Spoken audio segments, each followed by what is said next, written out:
Hello friends, welcome to my YouTube channel. आज इस video में मैं बात कर रही हूँ पूरे लूसेंट जीके के निचोड़ की। ये आपकी 1000 क्वेश्चंस की सेट चल रही है, जो कि मैं आपको लूसेंट के जो आपकी डिस्क्रिप्टिव बुक है उससे अलग से क्वेश्चन निकाल के आपको जो भी इंपॉर्टेंट क्वेश्चन बन रहे हैं उसे लाने की कोशिश कर रहे हैं।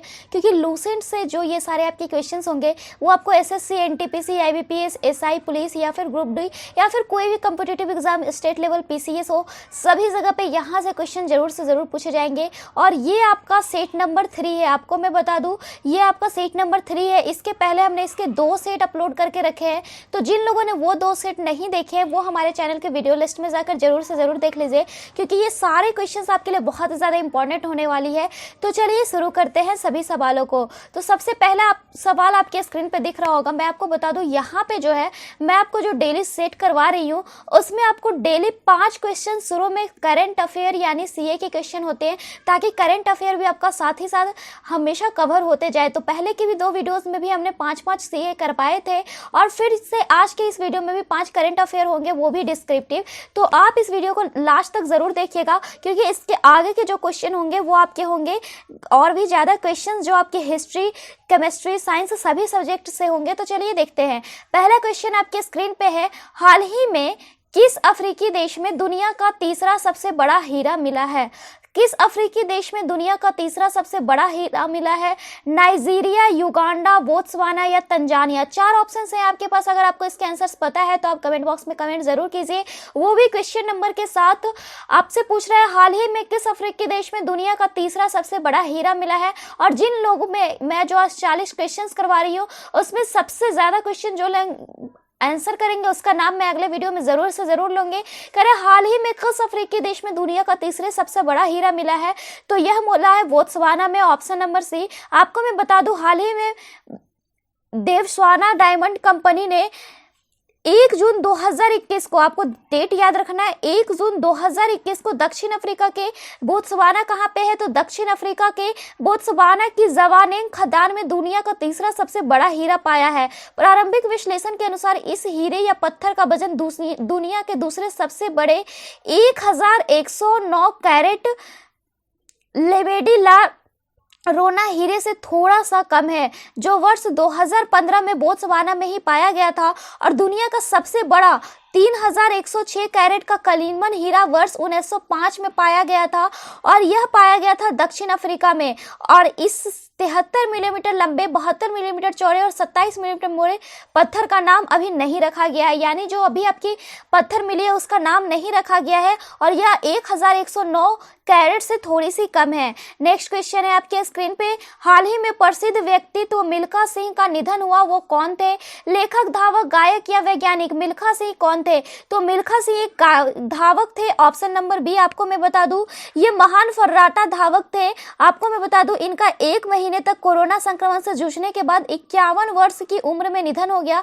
आपको मैं बता दूं कि इससे पहले रविवार को उनकी 85 वर्षीय पत्नी और भारतीय वॉलीबॉल टीम की पूर्व कप्तान निर्मल कौर ने भी कोरोना संक्रमण के कारण दम तोड़ दिया था। नेक्स्ट है सवाल नंबर 3, हाल ही में किस राज्य की सरकार ने राज्य में वैदिक शिक्षा और संस्कार बोर्ड स्थापित करने की घोषणा की है?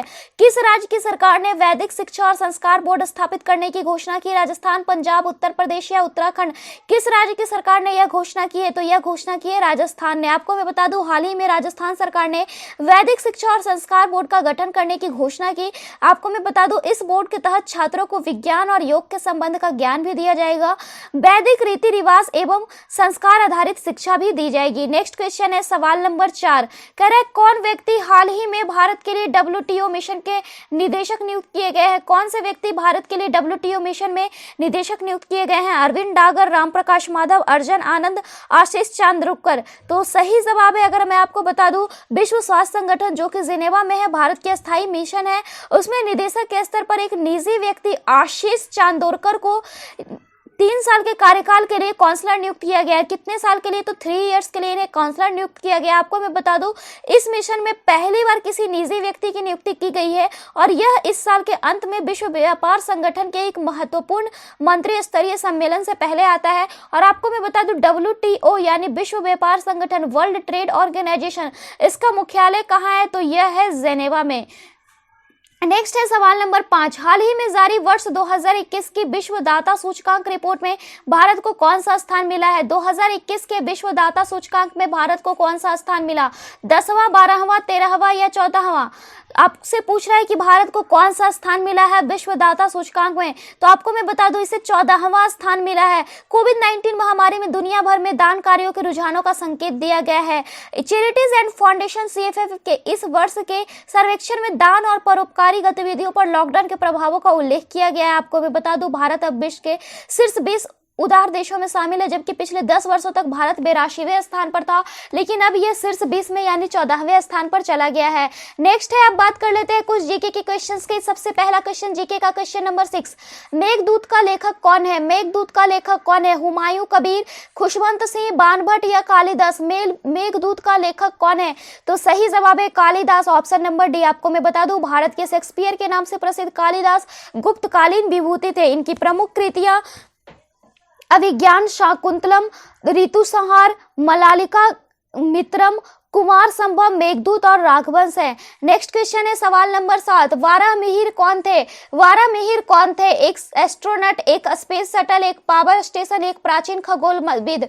वाराहमिहिर कौन थे? तो सही जवाब है वाराहमिहिर एक खगोल शास्त्री थे। आपको मैं बता दूं, ये गुप्त काल के प्रसिद्ध खगोल शास्त्री थे। इनके प्रसिद्ध ग्रंथ बृहताहिंसा तथा पंच सिद्धांतिका है। बृहताहिंसा में नक्षत्र विद्या, वनस्पति शास्त्र, प्राकृतिक इतिहास और भौतिक भूगोल जैसे विषयों का वर्णन है। इन्होंने बृहद जातक तथा लघु जातक की भी रचना की थी। नेक्स्ट है सवाल नंबर 8। सिंध पर विजय प्राप्त करने वाले अरब सेना के सेनापति का नाम बताइए। सिंध पर विजय प्राप्त करने वाले अरब सेना के सेनापति का नाम बताइए। अल हज्जाज, कुतुबुद्दीन ऐबक, अलाउद्दीन खिलजी, मोहम्मद बिन कासिम। तो सही जवाब है ऑप्शन नंबर डी, मोहम्मद बिन कासिम। आपको मैं बता दूं, 712 में मोहम्मद बिन कासिम द्वारा भारत पर आक्रमण किया गया था, जो अरब का निवासी था। उस समय सिंध का शासक कौन थे? यह भी आपके सवाल आते हैं। जब अरबों ने सिंध पर आक्रमण किया तो सिंध के शासक कौन थे? तो राजा दाहिर थे, जिन्हें मोहम्मद बिन कासिम ने हराया था। नेक्स्ट है सवाल नंबर 9। पृथ्वीराज चौहान को मोहम्मद गोरी ने किस युद्ध में हराया? पृथ्वीराज चौहान को मोहम्मद गोरी ने किस युद्ध में हराया? तराइन के 1191 में, तराइन के 1192 में, चंदावर के 1193 में या रणथंभौर के 1195 में? तो सही जवाब है तराइन के 1192 में। आपको मैं बता दूं, तराइन की पहली लड़ाई 1191 में हुई थी मोहम्मद गोरी और पृथ्वीराज चौहान के बीच। इसी मैदान पर दूसरी लड़ाई उनके बीच 1192 में हुई। प्रथम युद्ध में पृथ्वीराज विजय रहे, जबकि द्वितीय युद्ध में मोहम्मद गोरी की विजय हुई। तो आपको मैं बता दूं, पृथ्वीराज को मोहम्मद गोरी ने कब हराया? तो 1192 में। अगर आपसे पूछे कि मोहम्मद गोरी को पृथ्वीराज ने कब हराया, तो 1191 में, दोनों तराइन के युद्ध में ही यह हुआ। नेक्स्ट है सवाल नंबर 10। निम्न को कालक्रम अनुसार व्यवस्थित कीजिए। निम्न को कालक्रम अनुसार व्यवस्थित कीजिए। दांडी यात्रा पहले हुआ या साइमन कमीशन या पूना समझौता, गांधी या फिर गांधी इरविन समझौता? आपसे पूछ रहा है कि कौन सा पहले हुआ, कौन सा बाद हुआ, इसको आप सजाइए। तो आपको मैं बता दूं, अगर दांडी यात्रा की बात करें तो यह आपको हुआ था, स्मॉल डेट से बात करें तो 6 अप्रैल 1930 को, जबकि साइमन कमीशन की बात करें तो 1927 को हुआ। जबकि पूना समझौता की अगर हम बात करते हैं तो पूना समझौता 26 सितंबर 1932 को हुआ। गांधी इरविन समझौता की बात करें तो यह 5 मार्च 1931 को हुआ। तो अगर आपसे पूछा है कि सबसे पहले क्या हुआ, तो सबसे पहले साइमन कमीशन हुआ। तो 2 नंबर सी और डी आपका पहले ही कैंसिल हो गया। उसके बाद 1930 में दांडी यात्रा हुई यानी पहला। उसके बाद आपको गांधी इरविन समझौता हुई यानी चौथा, फिर तीसरा यानी ऑप्शन नंबर बी। नेक्स्ट है सवाल नंबर 11। 1937 में किन 2 राज्यों में गैर कांग्रेस मंत्रिमंडल थे? 1937 में किन 2 राज्यों में गैर कांग्रेस मंत्रिमंडल थे? बंगाल और पंजाब में, पंजाब और उत्तर पश्चिम सीमांत प्रांत में, या मद्रास और मध्य प्रांत में, या बिहार और उत्तर प्रदेश में? 1937 में किन 2 राज्यों में गैर कांग्रेस मंत्रिमंडल थे? तो सही जवाब है आपका ऑप्शन नंबर ए, बंगाल और पंजाब में। आपको मैं बता दूं, 1937 के चुनावों में कांग्रेस को बंगाल, पंजाब और सिंध में पूर्ण बहुमत नहीं मिल सका था। पंजाब में यूनियनिस्ट पार्टी और मुस्लिम लीग तथा बंगाल में कृषक प्रजा पार्टी एवं मुस्लिम लीग की सरकार गठित हुई थी। सिंध में भी गैर कांग्रेसी मंत्रिमंडल का गठन हुआ था, इसलिए बंगाल और पंजाब ऐसा जगह था जहां में गैर कांग्रेस मंत्रिमंडल थे। नेक्स्ट है सवाल नंबर 12। भारत में कैबिनेट मिशन किस लिए भेजा गया था? भारत में कैबिनेट मिशन किस लिए भेजा गया? यह राष्ट्रीय सरकार स्थापित करने के लिए, शक्ति के अंतरण के लिए, एक संवैधानिक व्यवस्था निश्चित करने के लिए, पाकिस्तान के लिए जिन्ना की मांग को स्वीकार करने के लिए, या भारत को आजादी देने से इंकार करने के लिए। कैबिनेट मिशन किस लिए भेजा गया था? 4 ऑप्शंस हैं आपके, तो मैं आपको बता दूं कैबिनेट मिशन जो है यह किस लिए भेजा गया था, तो यह भेजा गया था शक्ति के अंतरण के लिए, एक संवैधानिक व्यवस्था निश्चित करने के लिए, ऑप्शन नंबर बी। आपको मैं बता दूं कैबिनेट मिशन भारत में 24 मार्च, आपको डेट भी पूछता है कब कैबिनेट मिशन आया, तो 24 मार्च 1946 को यह दिल्ली में आया था। आपको मैं बता दूं इस मिशन का उद्देश्य था स्वतंत्र भारत का संविधान तैयार करने के लिए शीघ्र ही एक कार्यप्रणाली तैयार करना तथा अंतरिम सरकार के लिए आवश्यक प्रबंध करना। नेक्स्ट है सवाल नंबर 13, महात्मा गांधी के बारे में निम्नलिखित में से क्या सही नहीं है? महात्मा गांधी के बारे में क्या सही नहीं है? गांधी जी साधनों की पवित्रता में विश्वास रखते थे, यह गांधी जी ने धर्म और राजनीति के बीच निकट संबंध का समर्थन किया, यह गांधी जी ने राजनीति को धर्म से पूरी तरह अलग रखने की वकालत की, या गांधी जी अहिंसा में विश्वास रखते थे। आपसे पूछ रहा है कि महात्मा गांधी के बारे में निम्नलिखित में से क्या सही नहीं है? आपसे पूछ रहा है महात्मा गांधी के बारे में क्या सही नहीं है? तो दोस्तों मैं आपको बता दूं गांधी जी साधनों की पवित्रता में विश्वास रखते थे, जी हाँ रखते थे। वही मैं आपको बता दूं इसके साथ साथ उन्होंने राजनीति को धर्म से पूरी तरह अलग रखने की भी वकालत की थी, तो यह भी सही है। इसके साथ साथ दोस्तों गांधी जी की बात करें तो गांधी जी अहिंसा में भी विश्वास रखते थे, लेकिन गांधी जी ने धर्म और राजनीति के बीच निकट संबंध का समर्थन नहीं किया था, यानी कौन सा होगा, तो ऑप्शन नंबर बी। नेक्स्ट है सवाल नंबर 14, राष्ट्रीय विकास परिषद में कौन शामिल होते हैं? राष्ट्रीय विकास परिषद में कौन शामिल होते हैं? केंद्रीय मंत्रिमंडल के सभी सदस्य, या सभी राज्यों के मुख्यमंत्री, या सभी राज्य और केंद्र के मंत्रिमंडल सदस्य, या संसदीय प्राक्कलन समिति के सदस्य। आपसे पूछ रहा है कि राष्ट्रीय विकास परिषद में कौन शामिल होते हैं, तो मैं आपको बता दूं सभी राज्यों के मुख्यमंत्री शामिल होते हैं, ऑप्शन नंबर बी। राष्ट्रीय विकास परिषद का गठन की बात करें तो यह वर्ष 1952 में किया गया था। इसके अध्यक्ष प्रधानमंत्री होते हैं तथा योजना आयोग के सदस्य और सभी राज्यों के मुख्यमंत्री इसके सदस्य होते हैं। कौन कौन होते हैं, तो योजना आयोग के अध्यक्ष और सभी राज्यों के मुख्यमंत्री। आप सभी को पता है योजना आयोग का नाम बदल के क्या रखा गया है, तो नीति आयोग, और इसके सदस्य और सभी राज्य के मुख्यमंत्री इसके सदस्य होते हैं। नेक्स्ट है सवाल नंबर 15, भारतीय उच्चतम न्यायालय के न्यायाधीशों की नियुक्ति कौन करता है? भारतीय उच्चतम न्यायालय के न्यायाधीशों की नियुक्ति कौन करता है? राष्ट्रपति, मुख्य न्यायाधीश, प्रधानमंत्री, या मंत्री परिषद? भारतीय उच्चतम न्यायालय के न्यायाधीशों की नियुक्ति कौन करेगा, तो ऑप्शन नंबर ए राष्ट्रपति। भारत के संविधान के अनुच्छेद 124(2) आपको ये भी पूछता है कि किस अनुच्छेद में इसके बारे में जिक्र किया गया है, तो अनुच्छेद 124(2) के अनुसार उच्चतम न्यायालय के और राज्यों के उच्च न्यायालयों के ऐसे न्यायाधीशों से परामर्श करने के पश्चात जिनसे राष्ट्रपति इस प्रयोजन के लिए परामर्श करना आवश्यक समझे, राष्ट्रपति अपने हस्ताक्षर और मुद्रा सहित अधिपत्र द्वारा उच्चतम न्यायालय के प्रत्येक न्यायाधीश को नियुक्त करेगा। नेक्स्ट है सवाल नंबर 16, जो व्यक्ति किसी स्टेट में नहीं रहता वह या तो संत होता है या पशु। यह किसने कहा था? किसने कहा था कि जो व्यक्ति किसी स्टेट में नहीं रहता वह या तो संत होता है या पशु? मॉन्टेग्यू, एंजल्स, सोफिस्टस, या फिर अरस्तु? तो सही जवाब है अरस्तु, ऑप्शन नंबर डी। नेक्स्ट है सवाल नंबर 17, ओह असम्माननीय लोकतंत्र मुझे तुमसे प्यार है, यह उक्ति किसकी है? यह उक्ति किसकी है कि ओह असम्माननीय लोकतंत्र मुझे तुमसे प्यार है? GB. Shaw, carpenter, Lord Bryce, या फिर अप्पा दुराई? तो सही जवाब है कारपेंटर। कारपेंटर ने अपनी पुस्तक टोमास डेमोक्रेसी में इसे प्रस्तुत भी की है। नेक्स्ट है हमारा सवाल नंबर 18, पूर्व सर्वसत्ता संपन्न संसद की अवधारणा किस देश की देन है? सर्वसत्ता संपन्न संसद की अवधारणा किस देश की देन है? इंग्लैंड, भारत, फ्रांस, या जापान? तो सही जवाब है ऑप्शन नंबर ए, इंग्लैंड की देन है सर्वसत्ता संपन्न संसद की अवधारणा। आपको मैं बता दूं वहां की संसद सर्वोच्च है तथा एकात्मक शासन पद्धति की विद्यमानता है। भारत में भी ब्रिटेन के समान ही संसदीय प्रणाली अपनाई गई है, किंतु हमारी संसद प्रभुत्व संपन्न नहीं है क्योंकि इसके द्वारा पारित विधान का न्यायिक पुनरीक्षण हो सकता है। नेक्स्ट है सवाल नंबर 19, संसार में सबसे पहली महिला प्रधानमंत्री किस देश की थी? संसार में सबसे पहली महिला प्रधानमंत्री किस देश की थी? भारत, श्रीलंका, इजराइल, या पाकिस्तान? तो सही जवाब है ऑप्शन नंबर बी, श्रीलंका की। संसार की सबसे पहली महिला प्रधानमंत्री श्रीलंका की थी, जिसका नाम था, आपको नाम भी ध्यान में रखना है, सिरिमाबो भंडारनाइके। सिरिमाबो भंडारनाइके उसका नाम था। आपको मैं बता दूं यह पूरे विश्व में सबसे पहली महिला प्रधानमंत्री बनी थी। वे 3 बार श्रीलंका की प्रधानमंत्री चुनी गई। सबसे पहली बार तो वो श्रीलंका की प्रधानमंत्री जिसे हम सबसे पहला मानेंगे पूरे संसार की 21 जुलाई 1960 से लेके 7 मार्च 1965 तक रही। वहीं दूसरी बार की बात करें तो दूसरी बार ये जो वहां की प्रधानमंत्री रही वह रही 22 मार्च 1972 से लेके 23 जुलाई 1977 तक। तीसरी बार की बात करें तो तीसरी बार ये वहां की प्रधानमंत्री रही 14 नवंबर 1994 से लेकर 10 अगस्त 2000 तक। वहीं आपको मैं बता दूं इनका जन्म 17 अप्रैल 1916 को हुआ था। कब हुआ था? तो 17 अप्रैल 1916 को। और इसके बाद इनकी मृत्यु हुई 10 अक्टूबर 2000 को। नेक्स्ट है सवाल नंबर 20। कौन सा एक देश अभी भी राजा द्वारा शासित है? कौन सा देश है जो अभी भी राजा द्वारा शासित है? 4 ऑप्शंस दिए गए हैं, अफगानिस्तान, इराक या सऊदी अरब। कौन सा देश है जो अभी भी राजा द्वारा शासित है? तो सही जवाब है ऑप्शन नंबर डी, सऊदी अरब। सऊदी अरब वर्तमान में भी राजशाही के अधीन देश है। इस मध्य एशियाई देश में हाल में अन्य देशों में हुए लोकतांत्रिक आंदोलन की भांति लोगों का राजशाही के प्रति आक्रोश भी दिखा। नेक्स्ट है सवाल नंबर 21। सीटीबीटी क्या व्यक्त करता है? सीटीबीटी क्या व्यक्त करता है? शस्त्र नियंत्रण उपाय, मादक द्रव्य नियंत्रण उपाय या वित्तीय नियंत्रण उपाय या व्यापार नियंत्रण और विनिमय। तो सीटीबीटी की बात करते हैं तो सीटीबीटी व्यक्त करता है आपका ऑप्शन नंबर ए, शस्त्र नियंत्रण उपाय। आपको मैं बता दूं इसके बारे में थोड़ी सी बातों को।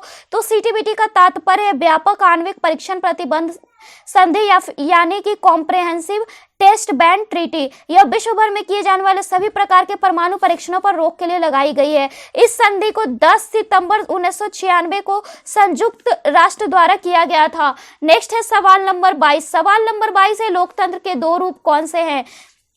संसदीय और अध्यक्षात्मक, प्रत्यक्ष और अप्रत्यक्ष, राजतंत्रीय और गणतंत्रीय, संसदीय और राजा। लोकतंत्र के 2 रूप कौन है? तो सही जवाब है ऑप्शन नंबर बी, प्रत्यक्ष और अप्रत्यक्ष। आपको मैं बता दूं इन दोनों लोकतंत्र के बारे में। तो प्रत्यक्ष लोकतंत्र किसे कहते हैं?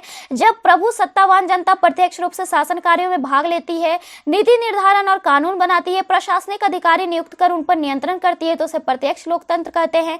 वहीं जब प्रभुत्ता संपन्न जनता एवं प्रत्यक्ष रूप से इस प्रकार की प्रभु सत्ता का प्रयोग न कर अपने प्रतिनिधियों के माध्यम से करती है, तो उसे अप्रत्यक्ष लोकतंत्र कहते हैं। नेक्स्ट है सवाल नंबर 22।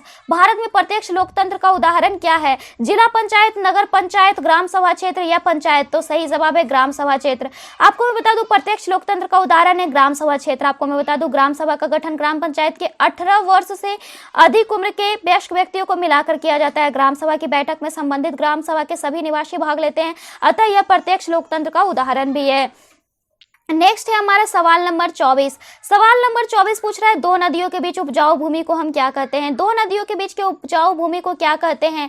जल संभर, जल विभाजक, दोआब या तराई। 2 नदियों के बीच उपजाऊ भूमि को क्या कहते हैं? तो ऑप्शन नंबर सी, दोआब कहते हैं। आपको मैं बता दूं जल विभाजक क्षेत्र किसे कहते हैं? सारे ऑप्शन के बारे में आपको पता होना चाहिए। तो हमने आपको बताया 2 नदियों के बीच उपजाऊ भूमि को दोआब कहते हैं, जबकि जल विभाजक उसे कहते हैं जो जल के प्रवाह की दिशा को विभाजित करता है। वहीं तराई क्षेत्र दलदली मैदान है, जबकि जल संभर जो है वो जल के संरक्षण और प्रबंधन की एक विधि है। नेक्स्ट है हमारा सवाल नंबर 25। सवाल नंबर 25, नासिक किस नदी के किनारे स्थित है? महानदी, ताप्ती, कृष्णा या गोदावरी। तो सही जवाब है नासिक जो है वो महाराष्ट्र राज्य में गोदावरी नदी के किनारे स्थित है। अगर आपसे राज्य पूछे तो महाराष्ट्र। भारत के 4 इलाहाबाद, उज्जैन, हरिद्वार और नासिक कुंभ मेलों में से एक यहीं पर लगता है। नेक्स्ट है हमारा सवाल नंबर 26। तिब्बत में सांगपो कहलाने वाली नदी कौन सी है? तिब्बत में सांगपो कहलाने वाली नदी कौन सी है? गंगा, ब्रह्मपुत्र, सिंध या तीस्ता। तो सही जवाब है आपका गंगा नदी है, option number A. Option number B Brahmaputra नदी है। तिब्बत में सांगपो हम ब्रह्मपुत्र नदी को कहते हैं। ब्रह्मपुत्र नदी का स्रोत तिब्बत में कुबी, आंगसी एवं चेमयुंगडुंग हिमानी के पास अवस्थित है। तिब्बत में इसे सांगपो कहते हैं। और अरुणाचल प्रदेश में हम जो है इसे दिहांग के नाम से जानते हैं। वहीं असम की घाटी में इसे ब्रह्मपुत्र के नाम से जानते हैं, जबकि महानदी, रावी, चेनाब नदी के उद्गम स्रोत भारत में ही स्थित है। आपको मैं बता दूं महानदी, रावी, चेनाब नदी इन सभी के उद्गम स्रोत भारत में ही स्थित है। नेक्स्ट है आपका सिंधु नदी का उद्गम होता है हिंदू कुश पर्वतमाला में, काराकोरम पर्वतमाला में, हिमालय पर्वतमाला में या कैलाश पर्वतमाला में। सिंधु नदी का उद्गम कहाँ होता है? तो ऑप्शन नंबर डी, कैलाश पर्वतमाला में। सिंधु नदी का उद्गम स्थल कैलाश पर्वतमाला है। यहाँ पे मानसरोवर झील के समीप यह अवस्थित है। कैलाश पर्वतमाला तिब्बत में स्थित ट्रांस हिमालय का भाग है। किसका भाग है यह भी आपसे पूछता है। कैलाश पर्वतमाला किसका भाग है? तो ट्रांस हिमालय का। और यह कहाँ स्थित है? तो तिब्बत में। नेक्स्ट है सवाल नंबर 28। मुनगे की चट्टानों के संरक्षण के लिए भारत सरकार ने निम्नलिखित में से किसे समुद्री पार्क घोषित किया है? मुनगे की चट्टानों के संरक्षण के लिए भारत सरकार ने किसे समुद्री पार्क घोषित किया है? कच्छ की खाड़ी, लक्षद्वीप द्वीप समूह, अंडमान द्वीप समूह या मन्नार की खाड़ी। तो सही जवाब है कच्छ की खाड़ी, ऑप्शन नंबर ए। आपको मैं बता दूं मुर्गे की चट्टानों के संरक्षण के लिए भारत सरकार ने कच्छ की खाड़ी को समुद्री पार्क घोषित किया है। वर्ष 1982 की बात है। वर्ष 1982 की बात है। इसमें समुद्री पार्क के रूप में 110 किलोमीटर स्क्वायर क्षेत्र को घोषित किया गया था। नेक्स्ट है सवाल नंबर 29, किस पर्वतीय स्थल के नाम का अर्थ वज्रपात स्थल है? किस पर्वतीय स्थल के नाम का अर्थ वज्रपात स्थल है? शिलोंग, उटकमंड, गंगटोक या फिर दार्जिलिंग? तो सही जवाब है दार्जिलिंग। आपसे पूछ रहा है किस पर्वतीय स्थल का नाम का अर्थ वज्रपात स्थल है? तो दार्जिलिंग। दार्जिलिंग को अधिक मात्रा में वर्षा एवं तूफान के कारण वज्रपात स्थल यानी द लैंड ऑफ थंडरबोल्ट के नाम से जाना जाता है। कभी कभी आपको सिर्फ यही पूछेगा कि द लैंड ऑफ थंडरबोल्ट, कभी कभी आपको हिंदी नहीं पूछ के इंग्लिश पूछेगा। द लैंड ऑफ थंडरबोल्ट के नाम से हम किसे जानते हैं? तो दार्जिलिंग को।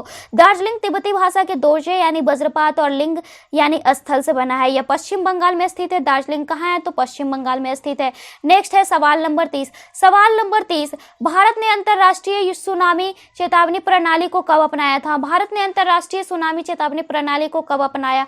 2004, 2005, 2006 या 2007? तो सही जवाब है 2006 में। भारत ने अंतरराष्ट्रीय सुनामी चेतावनी प्रणाली को 2006 में अपनाया। आपको मैं बता दूं, यह मत्स्य वर्ग के गेडिडेई परिवार से संबंधित है। इसे सामान्यतः जीनस गेडस के नाम से जाना जाता है। आपको मैं बता दूं 26 दिसंबर की बात है। 26 दिसंबर 2004 को हिंद महासागर में आई महासुनामी से भारत के पूर्वी तटीय प्रदेश भी प्रभावित हुए थे। और आपको मैं बता दूं अंतर्राष्ट्रीय सुनामी चेतावनी प्रणाली 2006 में अपनाई गई थी। नेक्स्ट है सवाल नंबर 31। सवाल नंबर 31, आर्कटिक में अनुसंधान करने के लिए भारत सरकार द्वारा स्थापित अनुसंधान केंद्र का नाम क्या है? आर्कटिक में अनुसंधान करने के लिए भारत सरकार द्वारा स्थापित अनुसंधान केंद्र का नाम क्या है? दक्षिण गंगोत्री, उत्तरी गंगोत्री, यमुनोत्री या दिए गए विकल्पों में से कोई नहीं? तो सही जवाब है दक्षिण गंगोत्री। आर्कटिक में अनुसंधान करने के लिए भारत सरकार द्वारा स्थापित अनुसंधान केंद्र का नाम है दक्षिण गंगोत्री। इसकी स्थापना कब हुई? तो इसकी स्थापना हुई 1983 से 1984 में। इस क्षेत्र में भारत के अन्य अनुसंधान केंद्र मैत्री व भारती भी हैं। नेक्स्ट है सवाल नंबर 32। सवाल नंबर 32, ज्योग्राफी शब्द किसने निर्मित किया? ज्योग्राफी शब्द किसने निर्मित किया? टॉलमी, इरेटोस्थनीज, हिकाटस या हेरोडोटस? ज्योग्राफी शब्द किसने निर्मित किया? तो सही जवाब है ऑप्शन नंबर बी, इरेटोस्थनीज ने। आपको मैं बता दूं इरेटोस्थनीज का जन्म सीरिन, जो कि अभी लीबिया में स्थित है, वहां 276 ईसा पूर्व में हुआ था। उन्होंने भूगोल के लिए सर्वप्रथम ज्योग्राफी शब्द निर्मित किया था। नेक्स्ट है सवाल नंबर 33। सवाल नंबर 33, धूमकेतु किसके गिर्द परिक्रमण करते हैं? धूमकेतु किसके गिर्द परिक्रमण करते हैं? पृथ्वी, शुक्र, सूर्य या बृहस्पति? तो धूमकेतु जो है वो किसके गिर्द परिक्रमण करेंगे? तो यह करते हैं ऑप्शन नंबर सी, सूर्य के। धूमकेतु सौरमंडल में पत्थर, धूल, बर्फ और गैस के बने हुए छोटे छोटे पिंड होते हैं। आपसे पूछा जाएगा धूमकेतु क्या होते हैं? तो यह सौरमंडल में पत्थर, धूल, बर्फ और गैस के बने हुए छोटे छोटे पिंड होते हैं। यह परवलयाकार और अंडाकार पथ से सूर्य की परिक्रमा करते हैं। अधिकतर धूमकेतु बर्फ, कार्बन डाइऑक्साइड, मीथेन, अमोनिया तथा अन्य पदार्थ जैसे सिलिकेट और कार्बनिक मिश्रण के बने होते हैं। धूमकेतु के मुख्यतः 3 मुख्य भाग होते हैं, नाभि, कोमा और पूंछ।